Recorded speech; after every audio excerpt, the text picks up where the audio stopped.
O primeiro ponto é aqui, ó, hipertrofia e resistência. Isso aqui é uma discussão muito antiga na musculação, né? Ou então que tinha de mais antigo ainda, não sei se se essa dúvida perambula pela mente das pessoas, mas é aquela história do 3 de 8 ou 4 de 8 é hipertrofia, mas se você fizer 3 de 15 ou 4 de 15 é definição, né? Eu nem escrevi definição aqui porque, enfim, acho que vocês já aprenderam isso daí.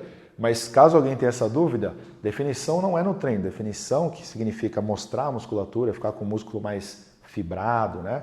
Você ficar mais trincado, mostrar o abdômen, tudo isso é dieta, não tem nada a ver com 3 de 15. Se você fizer 3 de 15 mil repetições e a dieta não estiver boa, você não vai ficar nada definido, tá?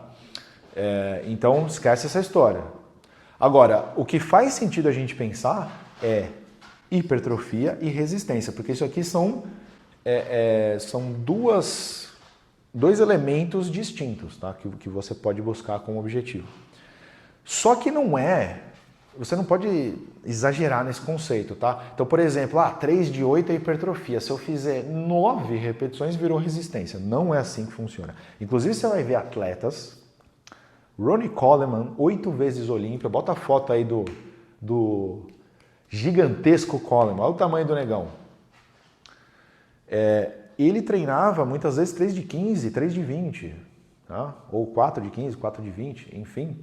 Tá? Então ele fazia um alto número de repetições para os padrões normais aí que a gente costuma trabalhar. Só que aí é que tá, 8, 12, 15, tá? Não é assim tão diferente, gente. Quando a gente fala de trabalhar resistência, eu preciso de muito mais repetições. Então, por exemplo, se você fazer 3 de 50, você já começa a fugir um pouco do conceito de hipertrofia. Não significa que não dá para ter hipertrofia, tá? Mas talvez não seja o melhor range de repetições para você trabalhar hipertrofia. Talvez seja mais adequado um 3 de 50, você pensar em resistência. O que é resistência, né? É a capacidade de continuar fazendo aquele movimento. Então você tem um movimento contínuo, você é capaz de continuar, né? Você é capaz de prosseguir sem cansar. Então isso aqui é mais importante para provas de endurance, né? Tem um tempo de duração muito longo e não há descanso. Por exemplo, uma maratona, onde o atleta corre 42 quilômetros. Se a gente imaginar que cada passo que ele dá é 1 metro, o cara está dando 42 mil passos, como se fosse 42 mil repetições. Então é óbvio que isso aqui é resistência e não gera hipertrofia, tá? Não tem, porque cada passo que ele dá trabalha os músculos. Quando você dá um passo até para andar trabalha. Quando você corre, você vai trabalhar o seu quadríceps, você faz extensão de joelho. Na hora que você toca o chão, você estende o joelho para se impulsionar. Só que você também faz extensão de quadril, então você trabalha glúteo, isquiotibiais, trabalha todo o membro inferior quando você corre. Só que você dá um estímulo muito fraco, tá? Se você pegar aquela única repetição, o estímulo é fraco. Por isso que você aguenta vários passos. Então, no caso de um maratonista, ele tem que trabalhar resistência, tá? Isso na própria corrida ele vai adquirir. Mas se ele for para musculação, ele vai trabalhar mais resistência. Ele não precisa de hipertrofia, ele não tem que ficar mais pesado. Ele tem que ficar mais leve até, né? Então, esse aqui é o ponto. E você acha que isso aqui não faz diferença? Se você não está acostumado a correr, por exemplo, você vai lá e corre um pouco mais do que devia, tá? Você vai um pouco além, você vai ver que você vai ficar com dor no músculo, dor no quadríceps, dor no posterior de coxa de correr, porque você não tinha resistência, seu músculo não estava adaptado para isso. Então essa é a diferença.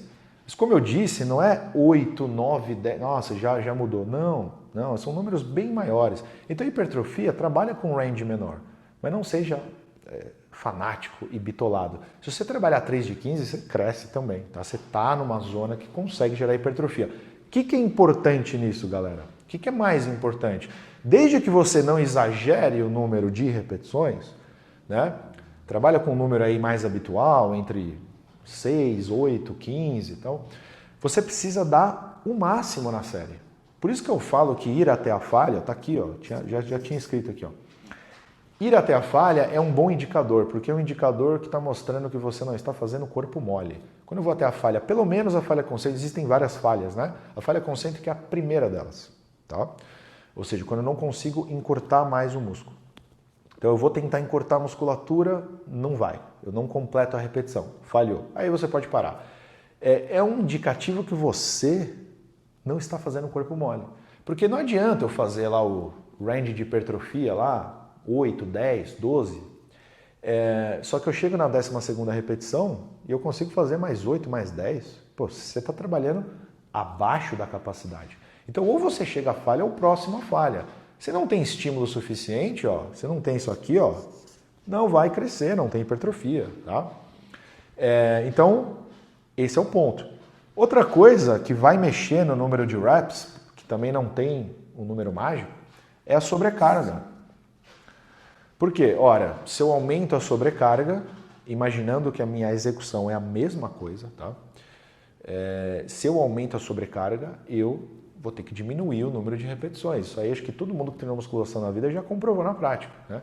Então, sei lá, você está acostumado a fazer 8, você falha na 9ª repetição, quando você faz rosca direta, ou você faz agachamento, enfim, sei lá, qualquer exercício, tá? Com aquela carga, com aquela execução, tudo igual. Você aguenta fazer 8, 9. Aí você vai lá e adiciona um pouco de peso. Aí você vai ver que você fez só 5 ou 6. Normal, tá? Isso aqui vai acontecer. Então, quando você manipula a sobrecarga, vai mexer no número. Aí todo mundo entra nessa dúvida. Qual que é o melhor? Será que eu tenho que manipular a sobrecarga para ficar com números extremamente baixos? 3 repetições, 4 repetições? Então aí, quando você cai muito o número de repetições, você trabalha mais força, tá? Quando você, nessa faixa de repetição 6, 8, 12, 15 e tal, né? Desde que não seja muito mais do que isso, você trabalha hipertrofia como ênfase. Não quer dizer que também não ganha força, vai ganhar força também. Mas quando você trabalha, por exemplo, 3 repetições, 4 repetições, né? E já está quase no limite ali, 2 repetições, você está trabalhando mais força. Cresce, cresce. Tanto é que os powerlifters, que são atletas de força, tá? Tem alguns atletas, não são todos, mas tem alguns que são grandes. Tá? Eles têm muito volume muscular. Depende da categoria até, né? Tal.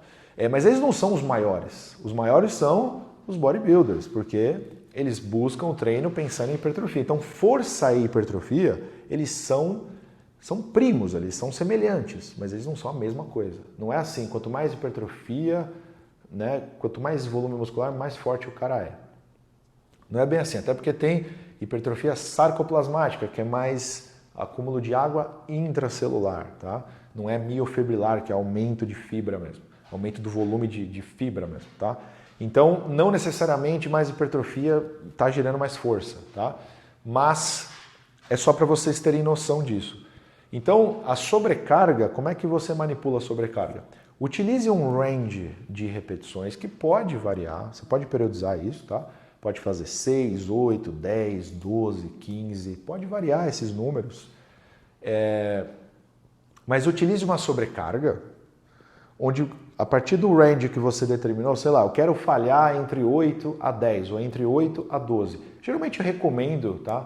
Como base, assim, 8 a 12. Busca falhar entre 8 a 12. Eu acho que é um número legal. Não é o único que dá resultado, mas eu acho um número ali bacana para você trabalhar.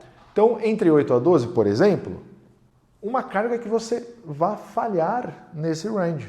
Você vai falhar na 9ª, na 10ª repetição. Usei uma carga que eu estou indo até a 18ª. Aumenta a sobrecarga, que você vai falhar antes. Usei uma carga que eu estou falhando na 3ª repetição. Não, você está usando muita carga. Diminui um pouco para você ficar nesse range. Então, é mais ou menos por aí.